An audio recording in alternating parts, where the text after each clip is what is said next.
I will be talking about the Fukushima Daiichi nuclear disaster and the immense earthquake, the East Japan Great Earthquake in March 2011 and its consequences on the nuclear power plants of Fukushima Daiichi. Just a minute, I'll maximize my screen. This is fine?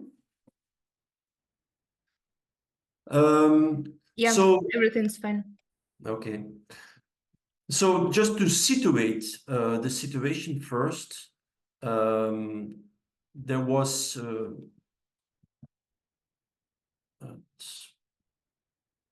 I'm sorry, I'm trying to go to the next page. For some reason, it doesn't work. Okay, Yeah, now it works. Yeah. On March the 11th, there was in the first place an immense earthquake and following a tsunami.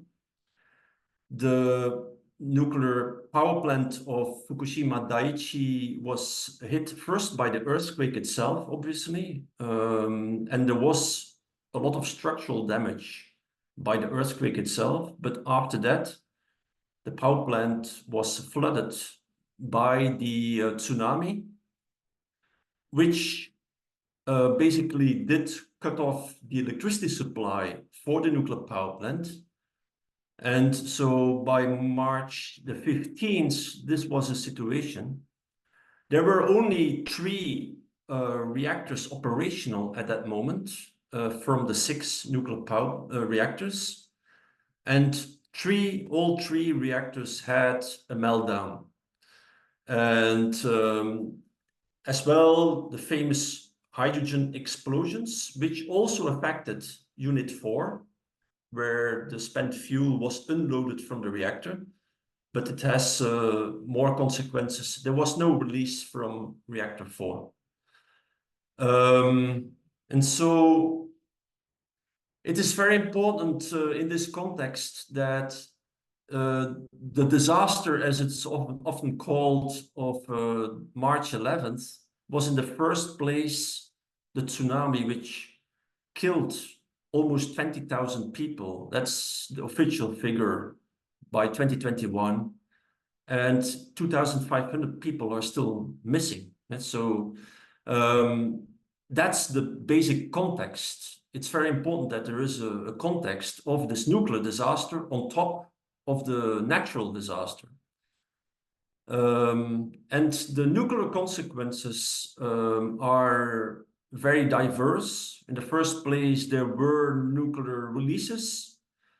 About roughly 80% of the nuclear releases went into the ocean, and 20% was dispersed on land. And you can see this stretch to the northwest from the Fukushima Daiichi nuclear power plant. And the most heavily contaminated area is an area up to about 30 kilometers from the Fukushima Daiichi nuclear power plant. But radioactivity was spread over a large area of Japan up to Tokyo and further. But this is the most heavily contaminated area. Obviously, this is a picture like 1 month after the release, when all the radioactivity was deposited. But in the first hours, the first days, there were releases and people were also inhaling radioactivity, and there was also radioactivity from the clouds shine, not only from the ground contamination. There was also a lot of radioactive water, contaminated water collected. Obviously the reactors sites were heavily damaged, which is still a huge problem today, as like for the reactor 4 at Chernobyl with a sarcophag. There are no sarcophags in Fukushima, but still this is a situation where a lot of molten fuel is in a very poorly conditioned situation. In the following years, after 2011, a lot of waste was generated, and Sean will tell you more about that, decontamination waste. And also, you see here, a lot of farmland was contaminated. And our activities, I will be more talking about our experience and our work there over the following years. So in the first months, we arrived in Japan on the 15th of March. And so the first period, we focused on monitoring of seaweed in the ocean. We had a ship in the area. We established a laboratory a few months after the disaster to analyze farm produce and fish. Fishermen were sending us every week a box of fish they were collecting in that area. And so we were analyzing that. We also worked a lot on recommendations for the decontamination and relocation of the population. Decontamination started already in the first weeks. For instance, in Fukushima city, which is 60 kilometers from the nuclear power plant. People themselves parents at schools started to decontaminate their school in often irresponsible, uninformed ways, not supported by the authorities. So we kind of stepped in and published recommendations how to protect people while doing this kind of dangerous work. So there was a wide range of activities. So the first, I will talk about 4 cases to illustrate the situation after 2011 or during 2011 in the first place. So the first case was Itate village. Itate was a village which is about 30-40 kilometers, pretty large territory from the nuclear power plant, is here indicated on the map. There's a high variety of contamination levels. And so we were there in the 22nd of March to situate the situation. And in the village center, contamination levels were around 10 microsievert per hour, but there were areas where it was up to 100 microsievert per hour. And to give an idea what that means, 100 microsievert per hour is like X-ray of the chest. And the maximum, official maximum doses for the public in a normal situations is 1,000 microsievert per year. So meaning that in 10 hours, you reach this maximum annual dose for the public. This 1,000 microsievert per year was also established 10 years after the nuclear disaster in Chernobyl for the population. To give a reference, of course, 10 years after, it's a different situation, but to give an idea what 100 microsievert per hour means, that's really, really high. Yeah, and these areas were, in the first week, still publicly accessible. And so we called, in that case, for this village for evacuation. It's the only case where we asked for evacuation or relocation of the population. That was a population still at that moment of 4,600 people. We discussed that with the mayor. We were very, I want to stress this here, we were very restricted. We restricted ourselves to speak out on such issues because also relocation of a population has disruptive effects. And so it is the only case where we called for that. Like the Fukushima city, I will talk about that later, as a population of like 400,000 people. We never called for the evacuation of Fukushima city, which would have enormous disruptive effects. Like evacuating hospitals, emergency patients and the emergency departments of the hospitals can have enormous disruptive effects. So we did not do that. And even if the Japanese authorities were doing a rather bad job in the first weeks, an NGO cannot replace a government. So you have to restrict yourself as an NGO in a crisis situation. To look a bit more in detail about how we judge the situation in early phase after nuclear accident.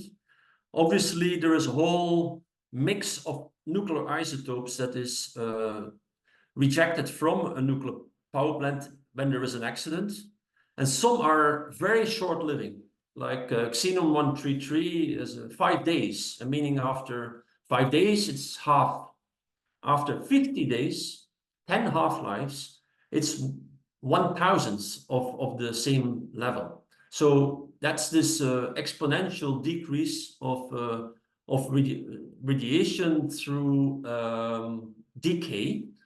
Obviously, for longer living isotopes like cesium-134 and cesium-137, cesium-137 today is the most important contribution to the dose rate. Cesium-134 has already largely been decayed, and the short-living obviously are infinitely small today. And so when we were in Itate, for instance, on the 22nd of March, this is actually what was really measured. And there is, of course, a cocktail, so it's a more complex decay path than for one isotope. But based on this understanding, we can kind of project for the population who is still there, what kind of dose they will cumulatively receive if they would stay there. That's an important criterion to say, okay, in this case, we think that relocation of the population is really needed or not. And you can also see this progress in the contamination maps, just to illustrate it visually, how that progresses in terms of dose rate. That's basically for all the isotopes, not for one. But progressively, like after 30 months, it's already most of the contribution of the dose rate is cesium-134 and cesium-137. And based on that, we had these calculations I'm not going into the details here, but let me jump to this slide. When we were there, like at the 22nd, we had this calculation: if you evacuate or relocate better people from Itate, you avoid, after 25 days, you avoid for the rest of the year a quite significant dose. Which is for this area, this different points that were studied. This is more to the south of Itate, closer to this border of very high level of radiation. But you avoid very large doses of radiation for the population.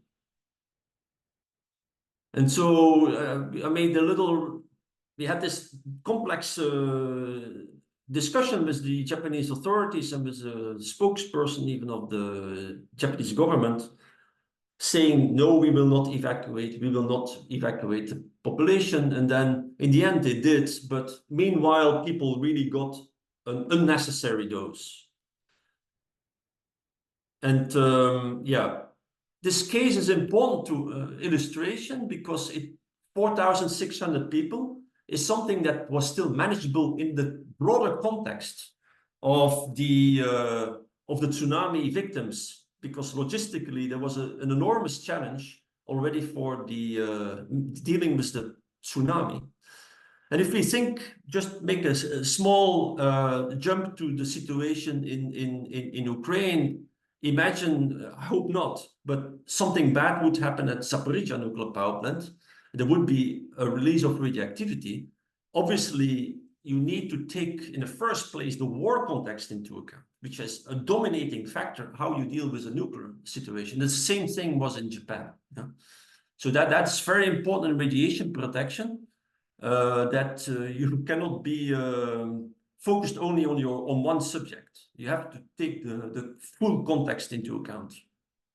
So a second case, which is very near to our heart, is the work we did with the family Ogawara, which was on another location in Fukushima prefecture in Tamura. I will show you where it is.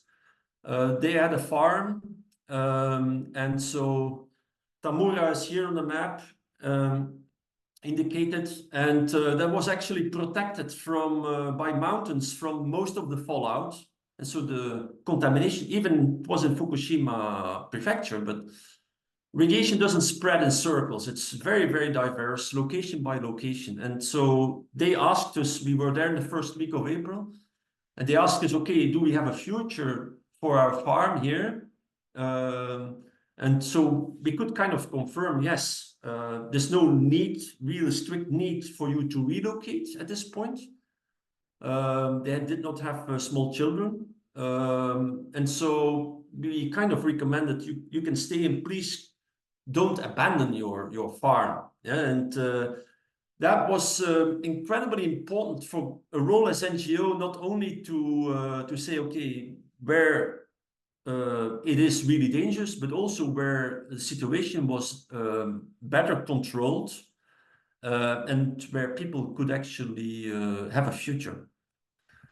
And then let's say 2015, we had together with them, we developed a solar project. So the story continues. It was a whole promotional project also for solar energy in the wider area, an information campaign, and that one thing led to the other. And so the story there is that in some parts of even pretty close to the nuclear power plant, Fukushima Daiichi, there were areas where people really had a future.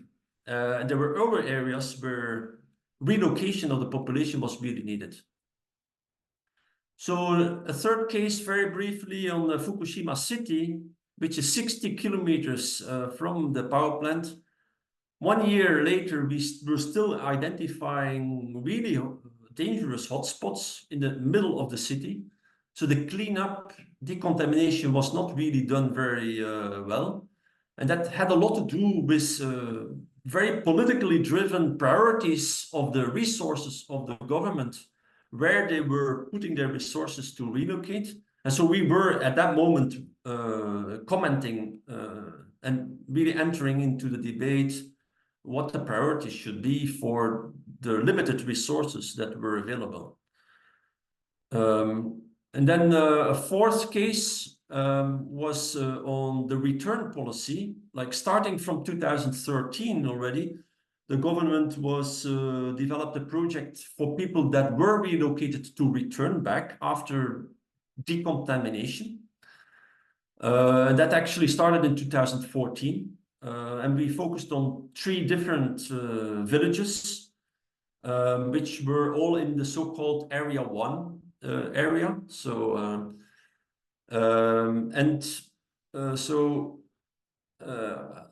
to develop that, we developed a very detailed methodology, and we'll go a little bit more in detail and why we did that. And so, it's very different how the government did it. And so we developed high precision GPS with highly sensitive measurement equipment. So we could really scan around houses or farms in much detail. So one example here was the farm of Mr. Anzai, a typical building in that area where houses are built very close to steep hill and forest. 70%, and in that area even more, of the territory is forests. It's very densely forested area. And so the decontamination, decontamination means that workers were doing manual work to remove the topsoil, treat it as waste, and then put some new soil on it. But decontamination was only done in a very limited area around the house, here, about 20 meters from the house. and here around the house, and then they put clean soil on top of the existing soil to shield the remaining contamination from the people. And so we were like checking the effectiveness of this whole very, very labor-intensive operation. And in order to do that, we developed this methodology to do the scans and to analyze one house and how it evolves over time. We divided this house in different zones. And for each zone, we had at least, mostly we had like 300-400 measurement points in an automated way to have a statistical approach, which was really confirmed to be very reliable. And to compare also the evolution over time. So for Mr. Ansai's house here, over the 3 first years we implemented this work, you see a big jump from 2015 to 2016, which was the consequence of decontamination. But in some areas, you see an increase from 16 to 17, not in all areas, but in some areas we do. And that can be explained by recontamination because of erosion from the forests, water and contamination, recontamination, the area that was already decontaminated. And so that way we could kind of study the dynamics around those houses over the several years. And in the city village, in the village center, that was a very different pattern. There we saw, actually, I showed you this decay path, and we could show that in a flat area, after decontamination, there was actually pretty much the following more exactly the theoretical decay path we could observe in the years, those 3 years.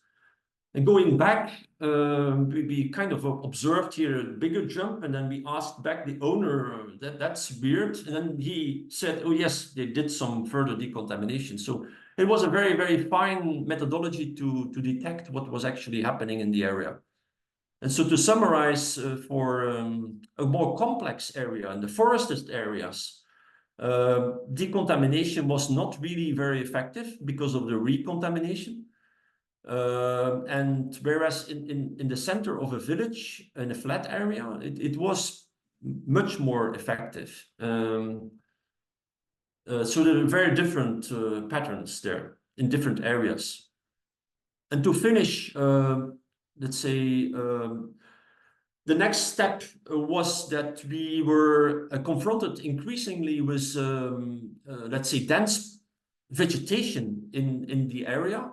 Overgrown bamboo forests, for instance, very difficult to do this scanning of the areas. And so we developed this drone scanning, which we first implemented in 2017 and then 2018. And so this is offers pretty precise, even at the 100-meter altitude, a pretty precise scan in a very short time of the contamination levels. And here you see this light blue area, which is decontaminated schoolyard. It's also a flat area, so you have not really much recontamination. But this forested area, for instance, is not decontaminated. You see this sharp contrast. This area here was not decontaminated either, whereas the road area and the forest, the farmland was decontaminated. So even from a high altitude, you can have a good overview, and of course, from a lower altitude, you have a more fine resolution. And we also, by the way, implemented that in 2022 in Chernobyl after the Russian occupation and the invasion of that area, of the Chernobyl area, when we could have access in July to the area. We used the same methodology to illustrate exactly what happened and where Russian troops had been located, and digging these trenches and so on. So and so conclusions for us on this work. is it's very important to take the crisis situation into account, the overall situation. And secondly, that was specifically for Japan, because of the, let's say, unfortunate communication from the authorities in the first weeks. There was a huge problem for the population, who to trust. And however, much of the information from the authorities was still correct. Other information was not correct. And so if you have an NGO there who can say, yes, yes, please trust this information, but we would really like improvements on that side, it can also calm down the situation and also give signals to the authorities to do a better job. However, in the Ukrainian situation, we observe a very different relationship between Greenpeace and the authorities. We have very much confidence in the Ukrainian authorities doing a really good job. So that is a very different situation. But even then, the role of an NGO can be important to confirm what the authorities are saying and to build, to confirm public trust. So thank you, and I had to hand over to Šon Berní. Thank you. Thank you very much for giving us this opportunity. To follow on from Jan, I'd like to basically go through a number of issues related to Fukushima. There's many consequences of a nuclear disaster, some of which Jan has referred to. So Greenpeace has been working, as Jan said, just in Fukushima region since 2011. Actually, Greenpeace was working in Fukushima in the 1990s on the Fukushima Daiichi nuclear power plant because we understood that Japan as a highly seismic area is extremely vulnerable, and with all of its nuclear plants in seismic active zones, including on the coast, so they're vulnerable to the earthquake and also if there's a resultant tsunami. And in the case of Fukushima, it was 30 meters plus along that coastline. So Greenpeace's survey work basically looked at all different issues related to what happens when radioactivity enters the environment, how does it move through the environment, and what are the consequences, what are the risks. So the first thing I'd like to talk about is how radiation resulting from Fukushima disaster moves through the environment, and then a little bit on the overall policy of the Japanese government, so-called decontamination. And then as it relates to Japanese government policy, and you heard from Jan earlier about the lifting of evacuation zones and the evacuation of citizens, about 155,000 from Fukushima, and what policy implications there were for the human rights of children, women, workers, and citizens. And finally, it goes to the question it was just asked about the current situation with regards decommissioning and the challenges at the plant. So radiation in the environment, as Jan mentioned, about 70% of Fukushima region, it's called a prefecture, similar to Oblast in Ukraine, is mountainous forests. And consequently, when radioactivity deposits on those forests and on those mountains, it's a very complex radiological situation. And consequently, how radioactivity behaves in that environment is really important to understand. You saw maybe the map from Jan showing the region of Fukushima that was most contaminated. And the simple reason for that was that at a certain point during those initial days, the prevailing wind direction and weather systems took the radioactivity coming from the reactors to the northwest, obviously much further than 30 kilometers, but the highly contaminated area were in these different districts with Fukushima on the Pacific coast, and then towards the northwest, and you mentioned Jan to Itate, but other communities, sort of villages, towns in the mountains. So the issue of radioactivity, and the principal radioactive material that we're talking about is radioactive cesium. Radioactive cesium is produced in the reactors. It's one of the fission products, and it is released in very large amounts, of course, in the case of the Chernobyl disaster, but also in the case of Fukushima. And that's largely what we're looking for in the environment when trying to understand what's happening to radioactivity. There are many other radionuclides that are released from Fukushima. We won't go into those, but it's a complex radiological environment. So the diagram on the left shows the dispersal cloud moving to the northwest. What's really important to understand is that radioactivity moves through the environment, and how it moves and how fast it moves and where it goes. There's various factors, the geology, the chemistry of the soil, what type of soil, how the radioactivity is incorporated into plants, what the effects of radioactivity are on what are called digesters, decomposers, the small bacteria, insects that basically move radioactivity through the environment. What happens if they are seriously damaged by radioactivity?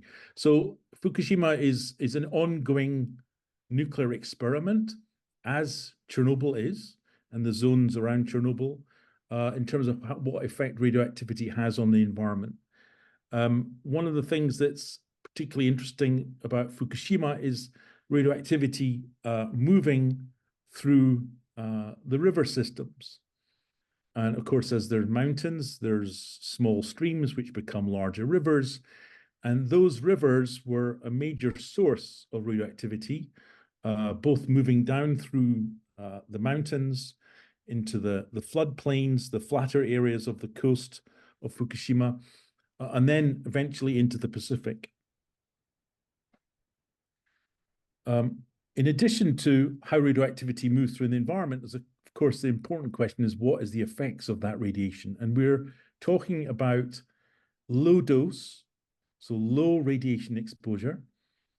This is not radiation exposure that will cause you to suffer acute radiation sickness. But the radioactivity, particularly cesium, cesium-137, will be in the environment for a very long time. In the case of cesium-137, has a half-life of 30 years. Half of the radioactivity decays within 30 years. And generally, it's considered 10 half-lives is the main concern period for radioactive cesium-137. So that's 10 half-lives at 30 years, so 300 years. And certainly hundreds of years, these forests will be contaminated to a significant degree.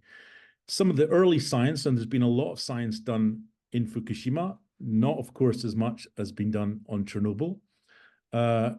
Similarities were found, of course, and one of the early examples was that trees, particularly Japanese pine tree, they were already detecting morphological or changes in the actual growth patterns of those trees, making a direct association between radiation exposure and the change in how these trees were actually growing.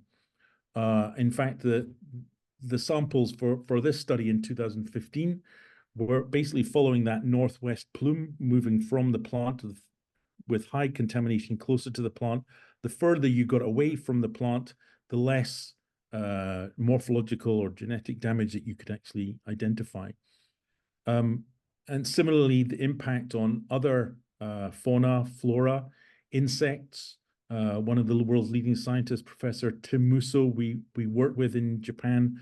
He also works and has worked for nearly 20 years in Chernobyl, showing radiation effects at low dose, having a genetic effect on insects and birds.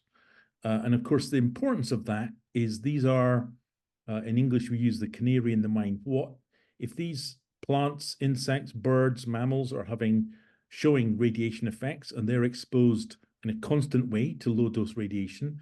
Are there implications for radiation exposure to humans. Of course, there's a fundamental, which is insects and plants are being exposed to radiation. But there's the additional issue, what effects will it have on humans? So we published in 2016 an overview at that time, so that was 5 years after the disaster began, what some of these biological effects of radiation in the environment would be. I'll just pause there for a second, and I'd like to share a screen basically talking about trying to understand what actually the effects of radiation exposure are. Let me just pull up my screen.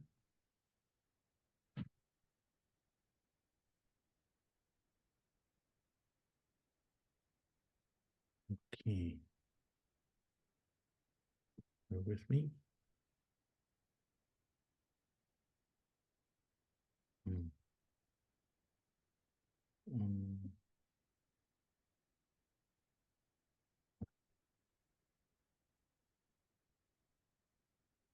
So this is our work. Jan mentioned that in 2011 we were off the coast of Fukushima, but we returned in 2016 basically to conduct an underwater survey to find out what was happening with that radioactivity.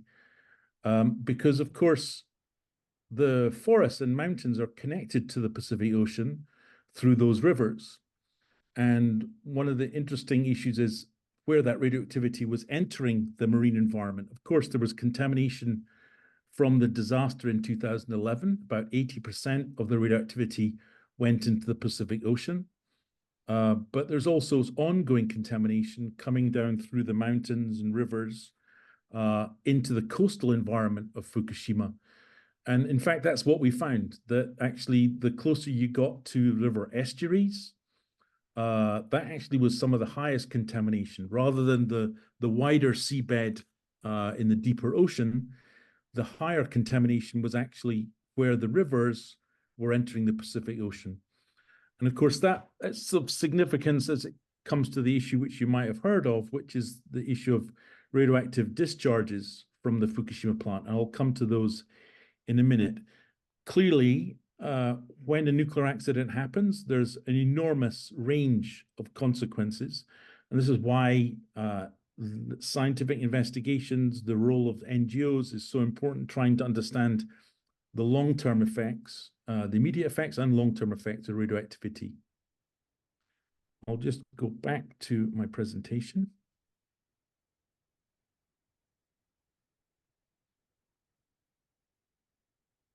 So the issue of decontamination, as Jan mentioned, the large parts of Fukushima that were contaminated by radioactivity, the Japanese government took a decision early on to conduct decontamination of the land. And that involved tens of thousands of recruited workers who basically spent a lot of time scraping and cutting plants, soil, removing soil, and putting them in these large bags. In total, millions and millions of cubic meters. Currently, I think about 13.5 million cubic meters or tons of contaminated soil and plant material has been collected by the decontamination workers. Around 26 to 30,000 workers per annum were operating, particularly in the period 2012 to 2019. I'll just give you some sense also of what that actually looks like, because it will give you a better idea, rather than me just talking, about the real challenge of a nuclear disaster. Just pause a second.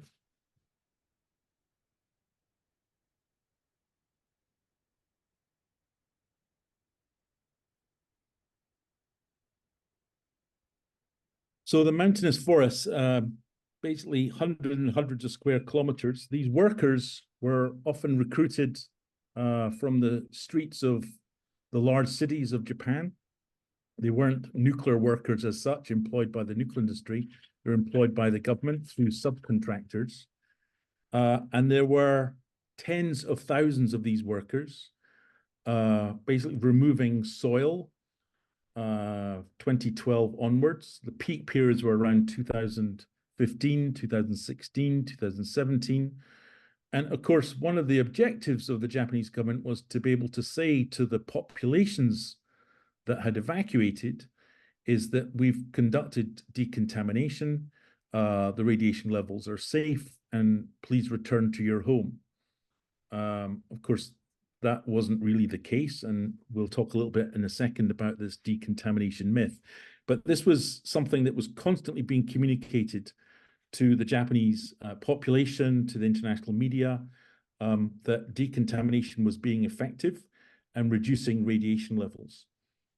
The consequences of that decontamination, of course, was, as I said, millions of cubic meters of radioactive waste, topsoil, and then over the subsequent years, this waste soil, I mean, it was in locations of thousands of locations across Fukushima and other parts of Japan. But ultimately, they've moved 13 million tons of these waste bags to a site close to the Fukushima plant. And the idea there is that that waste will be stored there only for the next 30 or so years, and then it will be moved somewhere else outside Fukushima. The reality, of course, is that isn't going to happen because there's nowhere for that waste to go. It's really quite stunning, shocking when you see this. Waste, basically, that has nowhere to go and will remain radioactive for hundreds of years, and in the case of some radioactive materials, thousands, if not tens of thousands of years. Going back to the presentation.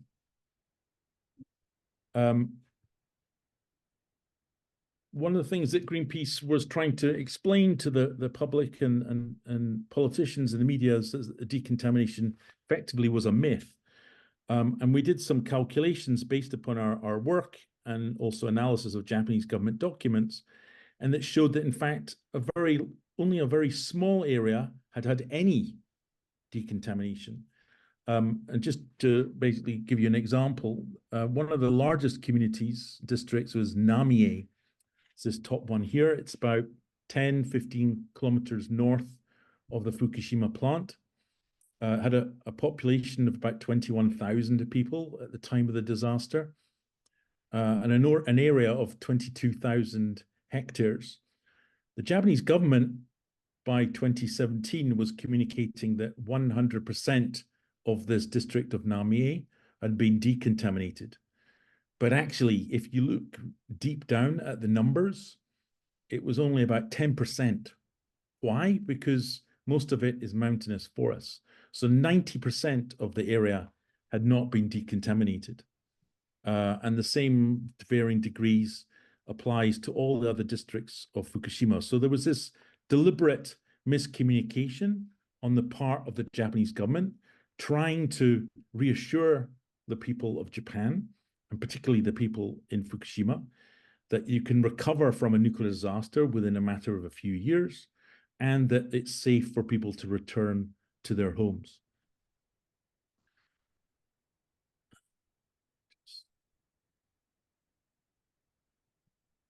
So, of course, that gets to one of the major consequences of a nuclear disaster, which is the effect on the populations that are most affected radiation-wise, but in terms of evacuation.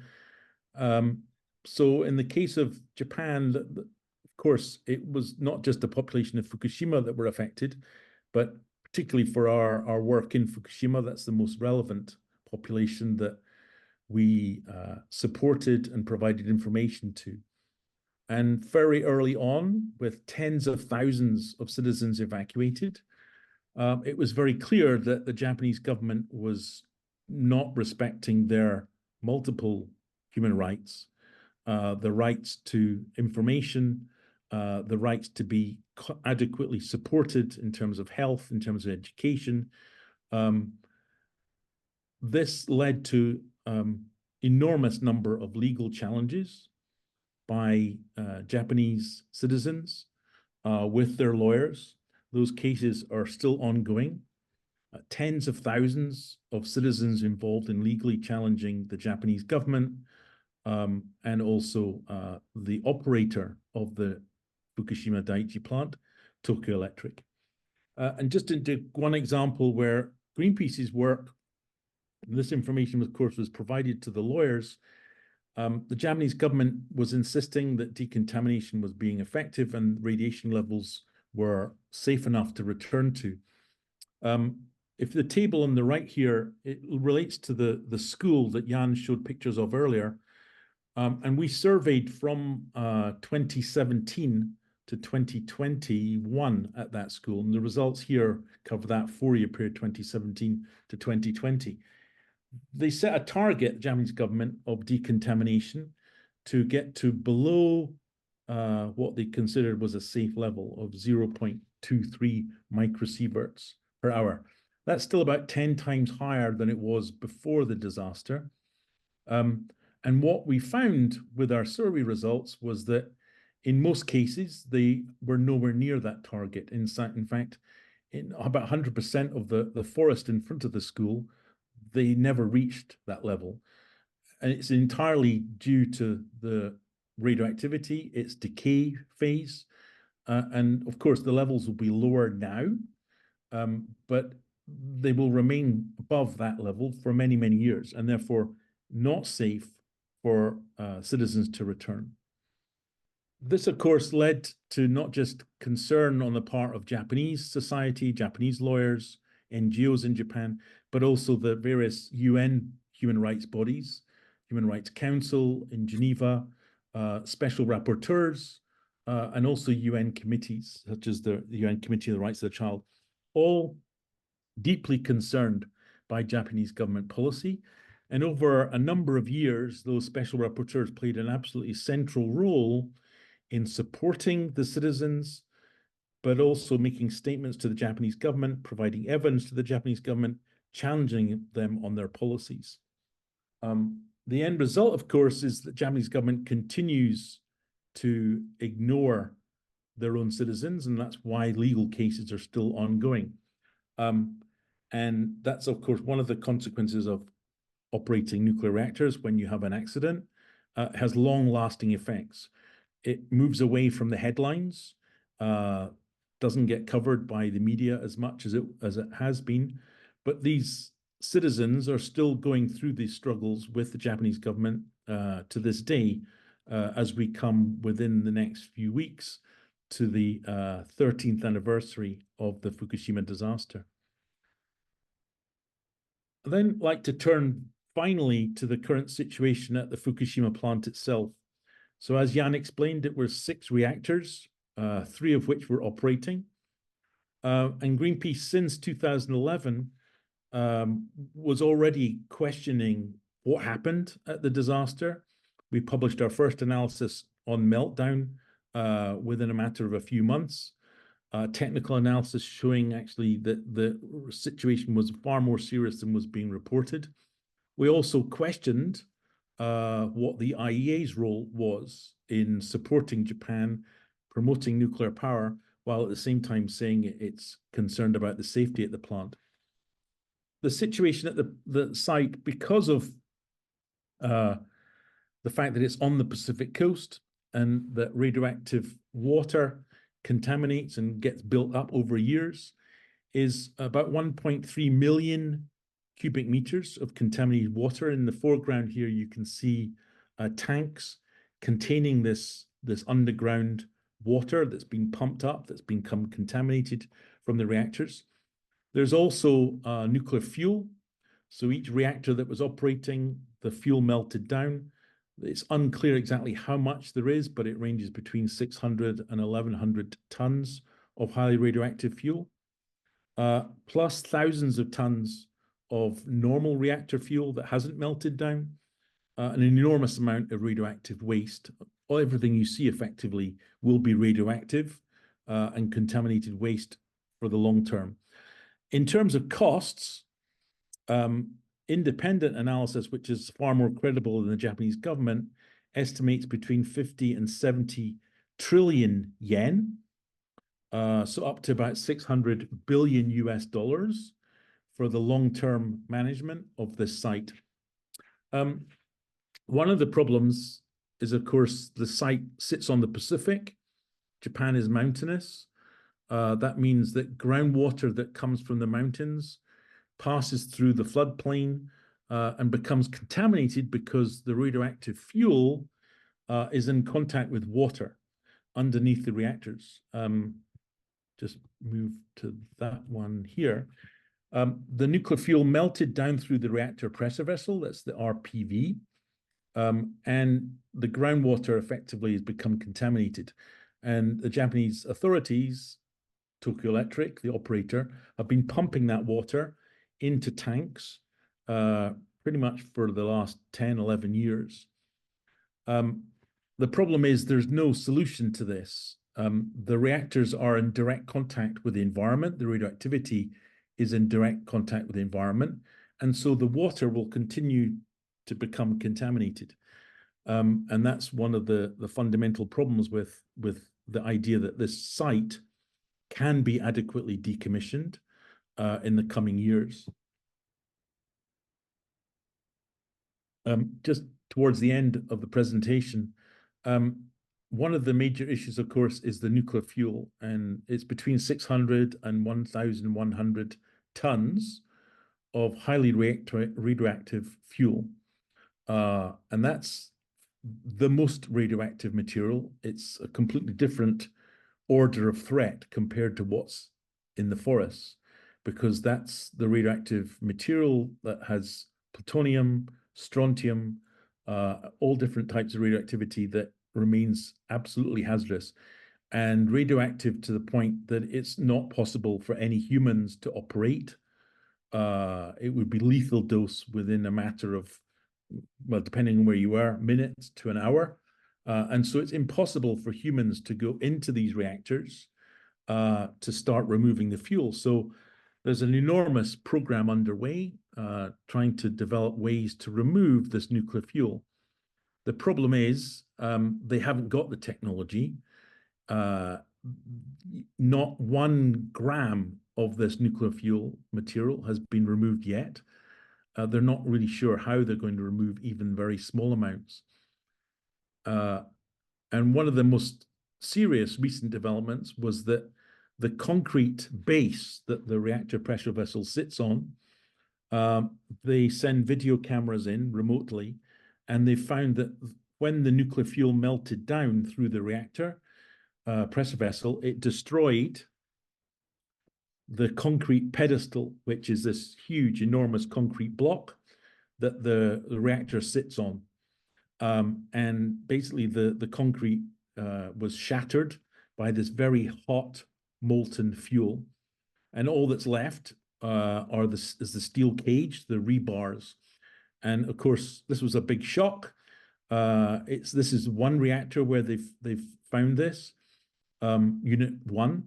And the problem is, with major earthquakes in Japan, is this reactor now vulnerable to an actual collapse or partial collapse because the concrete structure that supports it has been effectively destroyed.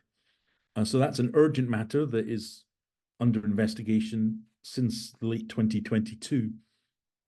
And of course, there's earthquakes all the time in Japan. The most serious one only in January 1st in Western Japan. So the problem is that dealing with the Fukushima site is something that is going to take, well, the official position of the Japanese government is that by 2041 to 2051, everything at the Fukushima Daiichi site will be dismantled, removed, packaged, and removed not just from the site, but from Fukushima Prefecture, and moved somewhere else in Japan. That clearly is impossible. Greenpeace has worked with engineers who worked at Fukushima, who basically show that this is a myth deliberately being communicated to the Japanese public and the wider international community, that you can recover from such a disaster. There's nowhere for that waste to go. They don't even know a lot of the conditions of that waste. So this will be a disaster that will continue for centuries. And actually, in terms of the radiological hazard, thousands and tens of thousands, hundreds of thousands of years. So the costs are completely unknown. And of course, these are largely ignored when considering existing nuclear plants and the possibility of building new nuclear plants. A nuclear disaster really is not just for life, it's forever.